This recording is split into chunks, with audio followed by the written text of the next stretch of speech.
Halo teman-teman, gimana nih kabarnya teman-teman semua? Masih betah kan di rumah aja? Harapannya sih gitu ya, karena kayaknya kita udah lama banget di rumah aja, sampai-sampai kadang kita bingung mau ngapain. Mau rebahan model gimana pun, kayaknya sih udah dicoba semua. Nah, anjuran pemerintah untuk melakukan segala aktivitas di rumah aja, mungkin nggak semua orang bisa mematuhinya. Ada mereka yang harus keluar rumah untuk bekerja. Nah, terus apa sih resikonya kalau mereka keluar rumah di saat pandemi seperti sekarang ini? Dan seberapa perlu kita wajib banget pakai masker? Yang jelas, resikonya itu sangat besar. Makanya kita diharuskan oleh pemerintah untuk menggunakan masker jika keluar rumah. Corona itu kalau menginfeksi orang nggak langsung bikin dia sakit dan nunjukin gejala, atau biasa disebut sebagai orang tanpa gejala. Bisa aja ada orang positif corona yang belum terdeteksi, terus dia nggak pakai masker dan dia bisa nularin kamu di tempat umum. Atau parahnya lagi, justru kamu yang nularin ke banyak orang di sekitar kamu. Wait, pertanyaannya, emang iya pakai masker bisa mencegah penyebaran virus ini? Ntar kita udah repot-repot make, tapi tetep aja juga nggak bisa. Ya walaupun nggak 100% efektif, tapi masker bisa banget menekan penyebarannya.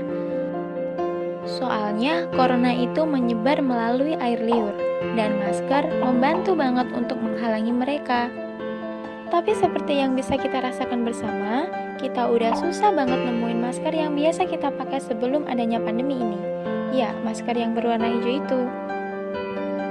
Makanya, buat orang biasa kayak kita, masker kain yang reusable jadi solusinya. Masker murah dan mudah didapatkan. Tapi layaknya kayak kita ngerjain ujian, kalau kita ngerjainnya asal-asalan, walaupun selesai, pasti nilainya nggak akan bagus. Makanya, pertama-tama kita harus tahu dulu bahan apa saja yang bisa nahan partikel-partikel sekecil virus corona dan semampu apa mereka bisa nahannya. Terus, kita juga harus pertimbangin kenyamanan bernafas kalau kita pakai masker kain. Karena percuma aja kalau kita makainya malah justru bikin kita susah nafas. Dari pertimbangan ini, para ahli menyimpulkan kalau masker yang paling good digunakan adalah masker berbahan gabungan antara sarung bantal dan kaos 100% katun. Kemudian, hal penting selanjutnya adalah gimana sih cara kita pakai maskernya? Nih, Juki kasih tahu gimana cara pakai masker yang benar sesuai anjuran WHO. Pertama, cuci tangan dengan air mengalir dan sabun, atau bisa pakai hand sanitizer yang mengandung alkohol. Kedua, saat menggunakan masker, pastikan nggak ada celah antara permukaan wajah dengan masker itu sendiri. Ingat ya, yang ditutupin itu hidung sama mulut. Hehehehe. Lalu, jangan sentuh bagian depan masker saat menggunakannya. Nah, kalau kita nggak sengaja megangnya, segera cuci tangan lagi. Jadi, ya, intinya kita perlu banget pakai masker kain waktu keluar rumah.